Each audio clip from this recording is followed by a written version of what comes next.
अनन्य चेता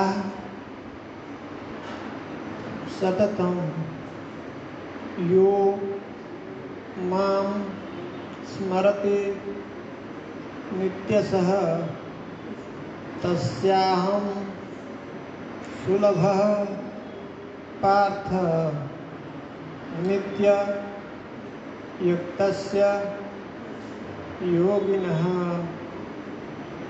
अनन्यचेताः सततं यो मां स्मरति नित्यशः तस्याहं सुलभः पार्थ नित्ययुक्तस्य योगिनः अनन्यचेताः सततं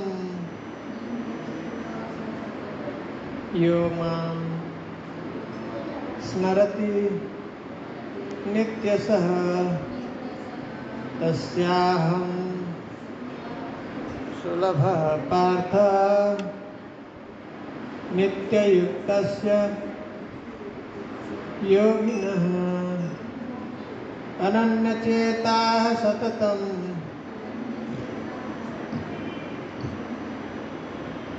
यो मां स्मरति नित्यशः तस्याहं सुलभः पार्थ नित्ययुक्तस्य योगिनः अनन्यचेताः सततं यो मां स्मरति नित्यशः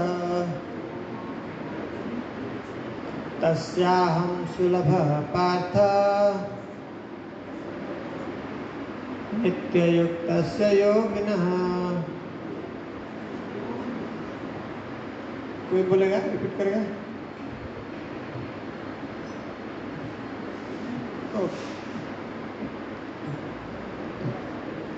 शब्दार्थ अनन्य चेता है, अविचलित मन से, सततम सदैव, यह जो मां मुझ कृष्ण को स्मरति स्मरण करता है नित्यशः नियमित रूप से, तस्य उस अहम मैं हूँ सुलभ सुलभ सरलता से प्राप्त पार्थ हे प्रथापुत्र नित्य नियमित रूप से युक्तस्य लगे हुए योगिन भक्त के लिए। अनुवाद तथा तात्पर्य श्रील प्रभुपाद की जय। श्रील प्रभुपाद की जय। हे अर्जुन, जो अनन्य भाव से निरंतर मेरा स्मरण करता है उसके लिए मैं सुलभ हूँ, क्योंकि वह मेरी भक्ति में प्रवृत्त रहता है। तात्पर्य, इस श्लोक में उन निष्काम भक्तों द्वारा प्राप्तव्य अंतिम गंतव्य का वर्णन है, जो भक्ति योग के द्वारा भगवान की सेवा करते हैं। पिछले श्लोकों में 4 प्रकार के भक्तों का वर्णन हुआ है, आर्त, जिज्ञासु, अर्थार्थी तथा ज्ञानी।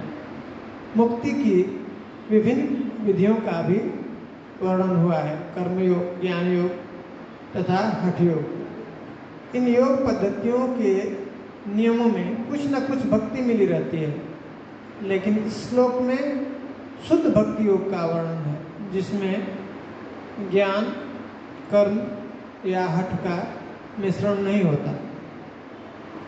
जैसा कि अनन्य चेता शब्द से सूचित होता है, भक्ति योग में कृष्ण भक्ति के अतिरिक्त और कोई इच्छा नहीं करता। शुद्ध भक्त न तो स्वर्ग लोक जाना चाहता है, न ब्रह्म ज्योति से तादात्म्य या मोक्ष या भवबंधन से मुक्ति ही चाहता है। शुद्ध भक्त किसी भी वस्तु की इच्छा नहीं करता। चैतन्य चैतामृत में शुद्ध भक्त को निष्काम कहा गया है। उसे ही पूर्ण शांति का लाभ होता है, उन्हें नहीं जो स्वार्थ में लगे रहते हैं। एक ओर जहाँ एक ज्ञान योगी, कर्म योगी या हठ योगी का अपना अपना स्वार्थ रहता है, वहीं पूर्ण भक्त में भगवान को प्रसन्न करने के अतिरिक्त अन्य कोई इच्छा नहीं होती। अतः भगवान कहते हैं कि जो एक निष्ठ भाव से उनकी भक्ति में लगा रहता है, उसे वे सरलता से प्राप्त होते हैं। शुद्ध भक्त सदैव कृष्ण के विभिन्न रूपों में से किसी एक की भक्ति में लगा रहता है। कृष्ण के अनेक स्वांश तथा अवतार हैं, यथा राम तथा नृसिंह, जिनमें से भक्त किसी एक रूप को चुनकर उसकी भक्ति में मन को स्थिर कर सकता है। ऐसे भक्त को उन अनेक समस्याओं का सामना नहीं करना पड़ता जो अन्य योग के अभ्यासकर्ताओं को झेलनी पड़ती है। भक्ति योग अत्यंत सरल, शुद्ध तथा सुगम है। इसका शुभारंभ हरे कृष्ण जप से किया जा सकता है। भगवान सबों पर कृपालु हैं, किंतु जैसा कि पहले कहा जा चुका है, जो अनन्य भाव से उनकी सेवा करते हैं वे उनके ऊपर विशेष कृपालु रहते हैं। भगवान ऐसे भक्तों की सहायता अनेक प्रकार से करते हैं, जैसा कि वेदों में कठोपनिषद 1.223 में कहा गया है, यमई वेश गुणते तेन लभ्य लभ्यस्तयस्यैष आत्मा विवृणते तनुषम। जिसने पूरी तरह से भगवान की शरण ले ली है और जो उनकी भक्ति में लगा हुआ है, वही भगवान को यथारूप से में समझ सकता है। तथा गीता में भी 10.10 में कहा गया है, ददामि बुद्धि योगम तम ये नमाम उपयांति ते। ऐसे भक्त को भगवान पर्याप्त बुद्धि प्रदान करते हैं, जिससे वह उन्हें भगवत धाम में प्राप्त कर सके। शुद्ध भक्त का सबसे बड़ा गुण यह है कि वह देश अथवा काल का विचार किए बिना अनन्य भाव से कृष्ण का ही चिंतन करता रहता है। उसको किसी तरह का व्यवधान नहीं होना चाहिए। उसे कहीं भी और किसी भी समय अपना सेवा कार्य करते रहने में समर्थ होना चाहिए। कुछ लोगों का कहना है कि भक्तों को वृंदावन जैसे पवित्र स्थानों में या किसी पवित्र नगर में जहाँ भगवान रह चुके हैं रहना चाहिए, किंतु शुद्ध भक्त कहीं भी रहकर अपनी भक्ति से वृंदावन जैसा वातावरण उत्पन्न कर सकता है। श्री अद्वैत ने चैतन्य महाप्रभु से कहा था, आप जहाँ भी हैं ये प्रभु वहीं वृंदावन है। जैसा कि सततम तथा नित्य सह शब्दों से सूचित होता है, शुद्ध भक्त निरंतर कृष्ण का ही स्मरण करता है और उन्हीं का ध्यान करता है। ये शुद्ध भक्त के गुण हैं, जिनके लिए भगवान सहज सुलभ है। गीता समस्त योग पद्धतियों में से भक्ति योग की ही संस्तुति करती है। सामान्यतया भक्ति योगी 5 प्रकार से भक्ति में लगे रहते हैं। शांत भक्त जो उदासीन रहकर भक्ति में युक्त होते हैं। दास्य भक्त जो दास के रूप में भक्ति में युक्त होते हैं। साख्य भक्त जो सखा रूप में भक्ति में युक्त होते हैं। वात्सल्य भक्त जो माता पिता की भांति भक्ति में युक्त होते हैं। तथा माधुर्य भक्त जो परमेश्वर के साथ दाम्पत्य प्रेमी की भांति भक्ति में युक्त होते हैं। शुद्ध भक्त इनमें से किसी में भी परमेश्वर की प्रेमा भक्ति में युक्त होता है और उन्हें कभी नहीं भूल पाता, जिससे भगवान उसे सरलता से प्राप्त हो जाते हैं। जिस प्रकार शुद्ध भक्त क्षण भर के लिए भी भगवान को नहीं भूलता, उसी प्रकार भगवान भी अपने शुद्ध भक्त को क्षण भर के लिए भी नहीं भूलते। हरे कृष्ण कृष्ण कृष्ण हरे हरे, हरे राम राम राम हरे हरे। इस महामंत्र के कीर्तन की कृष्ण भावना भावित विधि का यही सबसे बड़ा आशीर्वाद है। श्रील प्रभुपाद की। प्रभुपाद जी का इतना अच्छा तात्पर्य बताने का कोई जरूरत नहीं।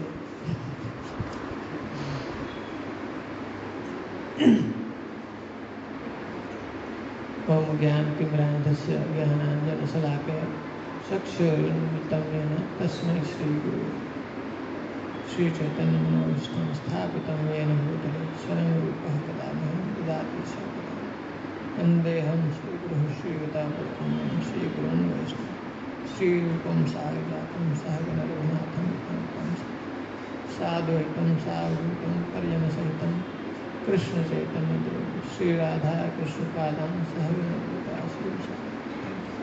हे कृष्ण करुणा सिंधु दीनबंधु जगतपते गोपेश गोपिका कांत राधा कांत तप्त कांचन गौरांगी राधे वृंदावनेश्वरी वृषभानुसुते देवी प्रणमामि हरि पांचाकल्पतरुभ्यश्च कृपा सिन्धुभ्यैव च पतितानां पावनेभ्यो वैष्णवेभ्यो नमो विश्वपदाय कृष्णप्रेष्ठाय भूतले श्रीमते भक्तिवेदांत स्वामी नमस्ते सारस्वते देवी गौरवाणी जय श्री कृष्ण चैतन्य प्रभु नित्यानंद श्री अद्वैत गदाधर शिवासादि गौर भक्ति हरे कृष्ण कृष्ण कृष्ण हरे हरे हरे राम राम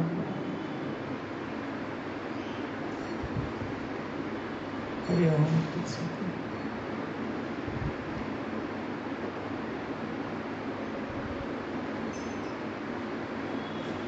हरे कृष्ण। आज का श्लोक बहुत ही श्री जगन्नाथ बलदेव सुभद्रा की बहुत वो गूढ़ है, जिसमें भगवान कैसे उनको प्राप्त किया जा सकता है उसके बारे में बता रहे हैं भगवान। ये अध्याय का जो शीर्षक है, अध्याय का जो टाइटल है, उसका नाम क्या है? भगवत प्राप्ति। भगवान ये 18 अध्याय हैं भगवत गीता में। तो पहले जो 6 अध्याय है उसमें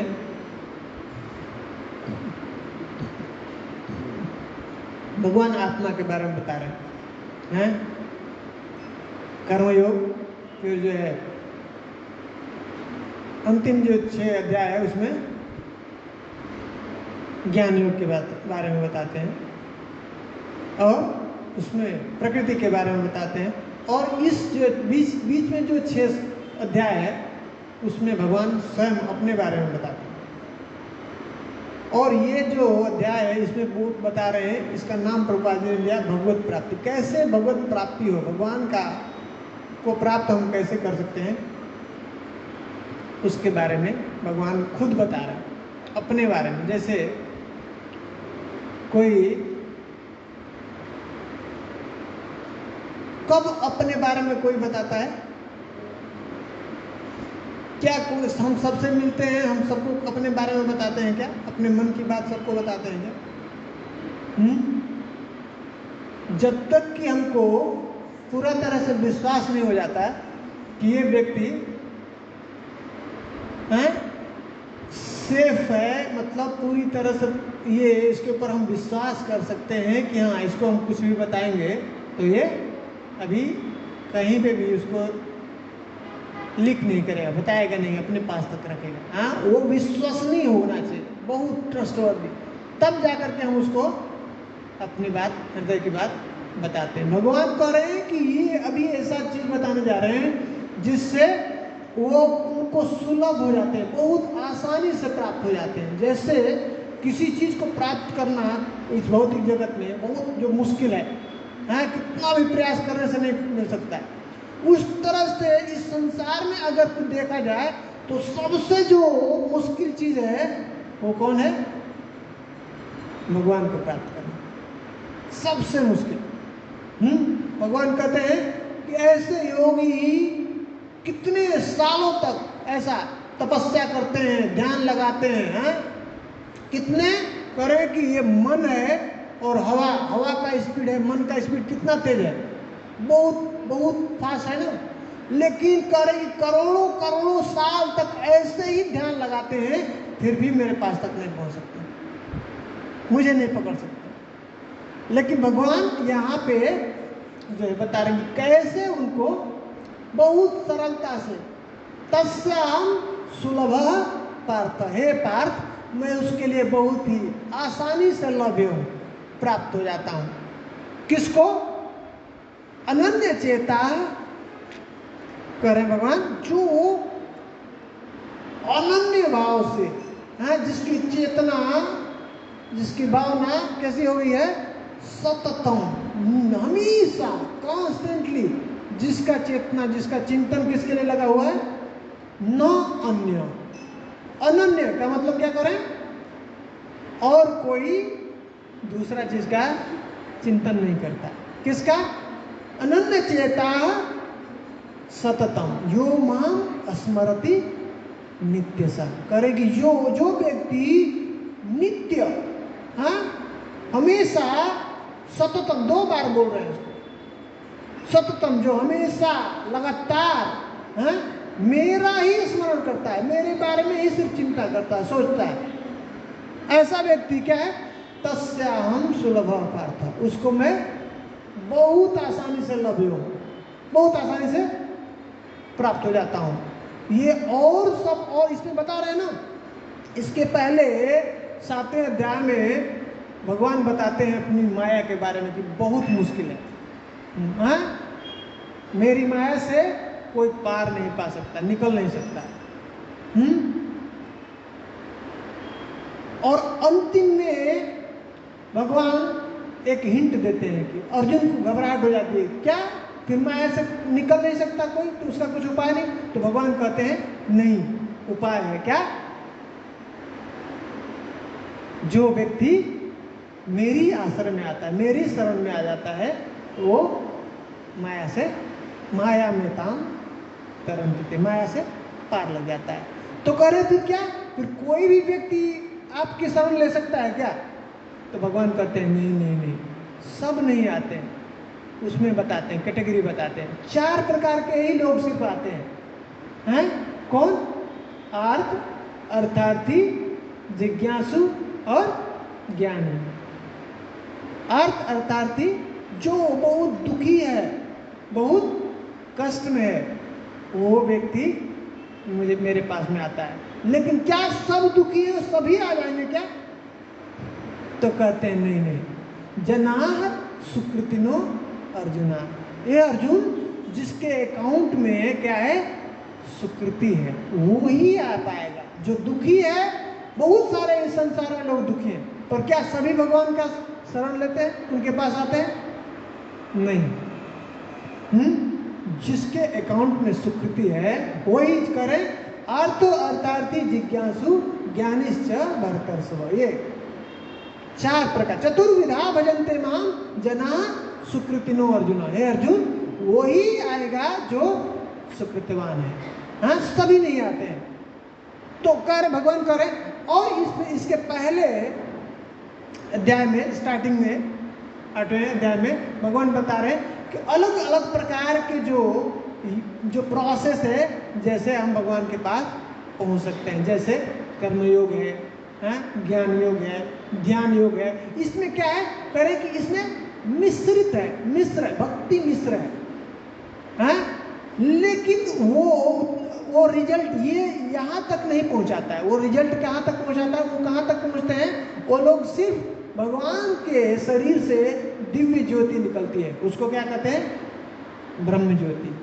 और वो लोग कहाँ पे जाते हैं? वो ब्रह्म ज्योति में ही जा करके विलीन हो जाते हैं। लेकिन क्या है वहाँ पे? डर क्या है? खतरा क्या है? हरे कृष्ण। खतरा क्या है? कि कोई आधार नहीं है, उनका आधार नहीं है, तो फिर से नीचे गिरने का, फिर से वापस इस भौतिक जगत में आने का चांस है, खतरा है। लेकिन कह रहे हैं वो व्यक्ति, वो लोग कह रहे हैं तस्याम सुलभ पार्थ यो मां स्मरति नित्य स। ऐसा व्यक्ति जो नित्य मेरे चिंतन में लगा हुआ है, मेरा चिंतन करता है, मेरे बारे में जैसे सुनता रहता है, बोलता रहता है, सिर्फ मेरा ही चिंतन करता है, ऐसा व्यक्ति को तो कह रहे मैं बहुत आसानी से प्राप्त हो जाता हूँ। इसमें कह रहे हैं ना, कठोपनिषद में बता रहे हैं, नायम आत्म प्रवचने न लभ्यो। भगवान को कैसे? बहुत सुंदर प्रवचन के द्वारा प्राप्त नहीं किया है। बहुत ज़्यादा हम कथा सुना रहे हैं, बता रहे हैं, तो ऐसा नहीं कि हम भगवान को प्राप्त कर सकते हैं। क्या करें? नायम आत्म प्रवचने न लभ्यो न मेधया न बहुना श्रुतेन। बहुत ज़्यादा कोई अगर इंटेलिजेंट है, मेधा वाला, बुद्धि वाला है, ऐसा नहीं कि अपनी बुद्धि से भगवान को समझ लेगा, जान लेगा या प्राप्त कर लेगा। न बहुना श्रुतेन, बहुत ज़्यादा सुन करके भगवान को भगवत प्राप्ति कर लेगा, ऐसा नहीं है। यमई वे सिमरते तेन लभ्यम। भगवान करे जिसकी सेवा से भगवान प्रसन्न होते हैं, ऐसा भगवान स्वयं चुनते हैं उसको, भगवान स्वयं उसको सुलभ करते हैं। इसलिए हमको हमेशा याद रखना चाहिए कि कभी भी हमको इस बात का अभिमान नहीं होना चाहिए कि मैं बहुत ज़्यादा भगवान का ऐसा सेवा करता हूँ, या मुझे बहुत ज़्यादा ज्ञान, हमको ज्ञान प्राप्त है, या ये बहुत ज़्यादा मैं इंटेलिजेंट हूँ, या अपने प्रयास से मैं भगवान को प्राप्त कर सकता हूँ। ये ऐसा कभी संभव नहीं है। भगवान की कृपा जब तक नहीं होगी तब तक हम भगवान को नहीं प्राप्त कर सकते हैं। तो ये सुंदर प्रोसेस जैसे प्रभुपाद जी ने हम लोगों को दिया, भक्ति का, भक्ति मार्ग जो हम लोग कर रहे हैं, जो हम लोग अभी पढ़ रहे हैं, भगवान भगवद गीता में बता रहे हैं, सिखा रहे हैं, ये सब प्रभुपाद जी ने हम लोगों को अपने जीवन में सरल कर दिया। सरलता से हम इसको कर सकते हैं अपने जीवन में। और सब जो विधि है, प्रभुपाद जी कहते हैं कि और सब जो मार्ग है बहुत कठिन है, बहुत कठिन है। जो अष्टांग योग है, ज्ञान योग है, ये ध्यान योग है, ये सब बहुत कठिन है, उसमें बहुत मुश्किल होता है ऐसा उसको समझना। उसको भगवान को प्राप्त करने के लिए, समझने के लिए कितने जन्म लग जाते हैं, फिर भी ठीक ठीक भगवान को नहीं समझ सकता है। लेकिन भगवान कह रहे भगवद गीता में कैसे समझ सकते हैं भगवान को ठीक से? तो कह रहे भक्त्यामान अभिजानाति यावान यश्चास्मि तत्वतः। मात्र एक भक्ति ही है जो मुझे ठीक ठीक समझ सकता है, ठीक ठीक जान सकता है, और दूसरा कोई भी भगवान को ठीक से नहीं समझ। भगवान जब देखते हैं कि इस प्रकार से भक्त का मतलब क्या है, भक्ति का मतलब क्या है? जो भगवान से निष्काम भाव से, बिना कोई कामना से भगवान की सेवा में लगा हुआ है, रत है, तो भगवान चिंतन करते रहते हैं, उसका सोचते रहते हैं कि कब मैं, अब इसकी जरूरत हो तो मैं पूरा करूंगा। जैसे कोई एक मालिक हो, उसके दो मान लीजिए सेवक हैं, सेवा करते हैं। एक जो सेवक है वो क्या करता है, और ड्यूटी बहुत सही से करता है, ऑन टाइम आता है, सुबह 9 o'clock को, और शाम को 6 o'clock को चला जाता है, और जब तक रहता है अच्छा ड्यूटी करता है, और उसको समय पे सैलरी मिल जाता है एक महीने के अंत में। और दूसरा सेवक है वो हमेशा रेडी रहता है, अपना टाइम पे रहता है, आता है, और दूसरा जो सेवक है फिर से घर जाने के बाद अगर कोई मालिक का काम आ गया, कुछ कहते हैं, तो वो उसको अटेंड नहीं करता है। लेकिन और दूसरा जो सेवक है वो रात को भी कभी भी कॉल कर दिया मालिक, वो रेडी रहता है, बोलिए क्या काम है, हमेशा रेडी रहता है। और दूसरा उसमें एक चीज क्या है कि मालिक उसको पैसा देते हैं तो भी वो नहीं लेता है। तो क्या होगा, कैसी भावना होगी उस मालिक के प्रति, दोनों के प्रति कैसा होगा?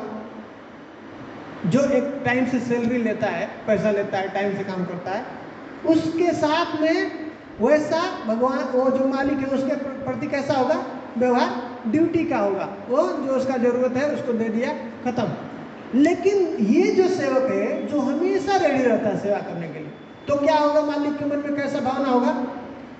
कब इसका जरूरत होगा मैं उसके लिए काम आऊंगा, कब मैं उसका इच्छा को, कब जरूरत आएगा मैं पूरा करूँ। मान लीजिए उसको कभी मुसीबत आ गया तो क्या करेगा मालिक? सब जोर लगा देगा अपना, इसका जो भी इसका प्रॉब्लम है उसको मैं सॉल्व करूँ। उस तरह से भगवान जो शुद्ध भक्त हैं क्या करते हैं? इंतजार करते रहते हैं। क्यों? क्योंकि जो शुद्ध भक्त हैं, ये जो बात चल रही है इस श्लोक में स्पेशली भगवान ये शुद्ध भक्त की बात कर रहे हैं। अनन्य कर रहे हैं, और कोई उसका आश्रय नहीं है, न अन्य। हाँ, उसका घर परिवार, बैंक बैलेंस, हाँ, गाड़ी बंगला, रिश्तेदार, हाँ, पोजीशन, उसको और किसी के ऊपर उसको क्या है, उसका वो डिपेंड नहीं है। किसके ऊपर डिपेंड है? मात्र एक भगवान के ऊपर। न अन्य, अनन्य, अनन्य चेता सततम, मात्र एक भगवान का चिंतन में लगा हुआ, और किसी के ऊपर जो है डिपेंड नहीं है। ऐसे भक्त को भगवान हमेशा उसके बारे में चिंता करते रहते हैं, सोचते रहते हैं कब इसका जरूरत होगा और मैं इसकी जरूरत को पूरा करूंगा। इसलिए भगवान आगे जाकर के कहते हैं अनन्य चिंतयन्तो माम ये जना पर्युपासते तेषां नित्यभियुक्ता नाम योगक्षेम वहामि हम। क्या करें? अब चिंता हो सकता है ना, किसी का प्रश्न हो सकता है, अरे भाई ये बात तो भगवान करे अनन्य चेता सततम, हर समय भगवान का चिंतन करो, ये तो संभव कैसे है? फिर काम कैसे करेंगे, ड्यूटी कैसे करेंगे, हैं, फिर भोजन का व्यवस्था कैसे होगा? तो भगवान उसका उत्तर देते हैं, उपाय देते हैं। क्या कह रहे हैं भगवान? अनन्य चिंतयन्तो माम ये जना परिपासते, जो मेरी अनन्य भक्ति से, अनन्य भाव से और किसी का चिंतन नहीं करता है, हाँ, इस प्रकार से मेरी उपासना में लगा हुआ, भक्ति में लगा हुआ, सेवा में लगा हुआ है, तो क्या करें?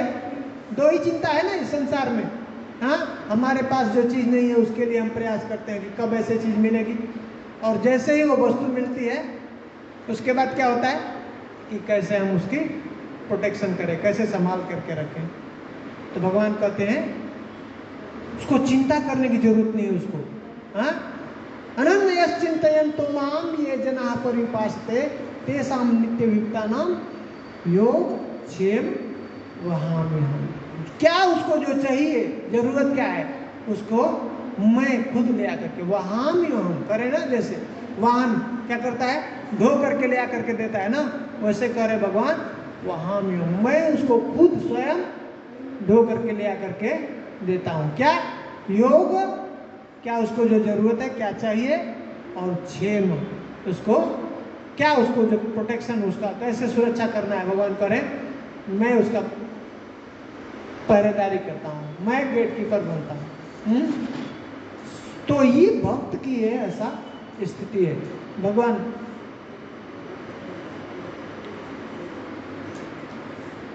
यहाँ पे कह रहे भगवान 10वें अध्याय के 10वें श्लोक में भी कहते हैं ददामि बुद्धि योगम तम येन माम उपयान्ति। ऐसा व्यक्ति जो मेरे चिंतन में लगा हुआ है, मेरी सेवा में लगा हुआ है, उसको मैं खुद बुद्धि देता हूँ, जिससे क्या हो, वो मेरे पास आ सकता है। ये सब प्रॉब्लम का जड़ क्या है? इस भौतिक जगत में हम लोग फंसे हैं, और जब तक हम लोग यहाँ से वापस भगवत धाम नहीं पहुँचेंगे तब तक ये परेशानी है। तो भगवान बता रहे हैं यहाँ पे कि अब ये उपाय बता रहे हैं कि किस प्रकार से हम भगवान को प्राप्त कर सकते हैं और फिर से हमेशा हमेशा के लिए भगवान के धाम में जा सकते हैं। श्री जगन्नाथ बलदेव सुभद्रा महारानी की जय, श्रील प्रभुपाद की जय, ग्रंथराज श्रीमद् भगवद गीता की जय।